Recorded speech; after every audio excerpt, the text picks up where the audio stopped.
Hello bachcho, let's read the question. The question says assertion and reason direction. In the following questions, a statement of assertion is followed by a statement of reason. Mark the correct choice as option 1.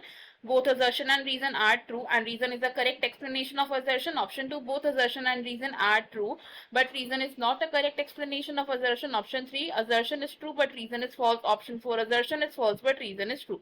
Assertion: photorespiration may occur during daytime in mesophyll cells of C3 plants. Reason: oxygen evolution and catalytic activity of Rubisco happen at the same time in C3 plants. Assertion statement में कहा गया कि photo respiration mesophyll cells में होती है of C3 plants during day time और इसका reason बताया गया है कि ऑक्सीजन का इवोल्यूशन और catalytic activity of Rubisco same time पर होते हैं इन द C3 प्लांट्स। इस क्वेश्चन में अगर हम बात करें की कॉन्सेप्ट की the key concept is photo respiration.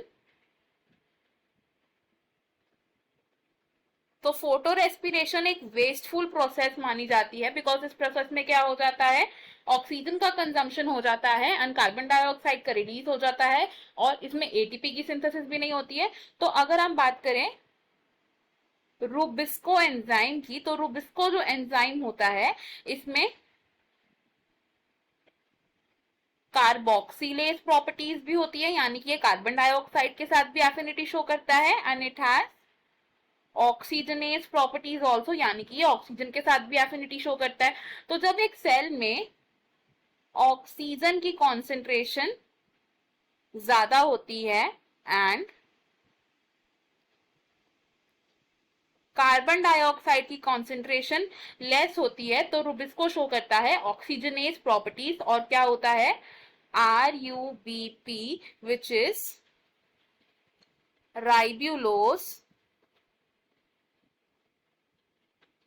Bisphosphate क्या करता है, ये कंबाइन करता है ऑक्सीजन के साथ in the presence of enzyme Rubisco, जो क्या शो करेगा, ऑक्सीजनेज प्रॉपर्टी शो करेगा एंड ऑक्सीजन के साथ कंबाइन करके क्या बना लेगा, one molecule of phosphoglycerate and one molecule of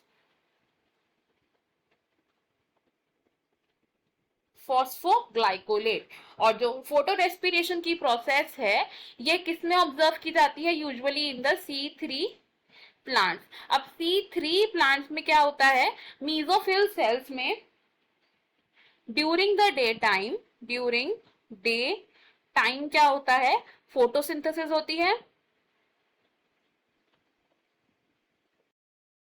photosynthesis के दौरान ऑक्सीजन का क्या होता है, इवोल्यूशन होता है, यानी कि O2 is released within the cell. तो जब सेल के अंदर ऑक्सीजन रिलीज हो गया तो इवेंचुअली क्या होगा, जो ऑक्सीजन की कॉन्सेंट्रेशन है वो ज्यादा हो जाएगी और जब ऑक्सीजन की कॉन्सेंट्रेशन ज्यादा हो जाएगी तो जो रुबिस्को है इसकी ऑक्सीजन बाइंडिंग कैटालिटिक साइट क्या हो जाएगी, एक्टिव हो जाएगी फॉर ऑक्सीजनेज प्रॉपर्टीज, जिसकी वजह से क्या होता है, फोटो रेस्पिरेशन हो जाती है। एंड ये जो फोटो रेस्पिरेशन की प्रोसेस है it is absent in C4 plants. Photo respiration is absent in C4 plants. C4 plants में फोटो रेस्पिरेशन क्यों एब्सेंट होती है, क्योंकि C4 प्लांट्स में ऐसी मैकेनिज्म होती है जिससे वो क्या कर सकते हैं, इंट्रासेल्यूलर कार्बन डाइऑक्साइड कॉन्सेंट्रेशन को इंक्रीज कर देते हैं, जिसकी वजह से रुबिस्को ऑक्सीजनेज एक्टिविटीज को शो नहीं करता है। अब अगर हम अपने असर्शन और रीजन स्टेटमेंट देखें तो हमारा जो असर्शन स्टेटमेंट है ये करेक्ट है, रीजन स्टेटमेंट भी करेक्ट है एंड रीजन करेक्टली एक्सप्लेन भी कर रहा है असर्शन को, तो हमारा ऑप्शन 1 करेक्ट हो जाएगा, option 2, option 3 and option 4 wrong हो जाएंगे। इस क्वेश्चन में हमारा जो फाइनल आंसर है that will be option number 1। I hope you have understood it well. Best of luck, thank you.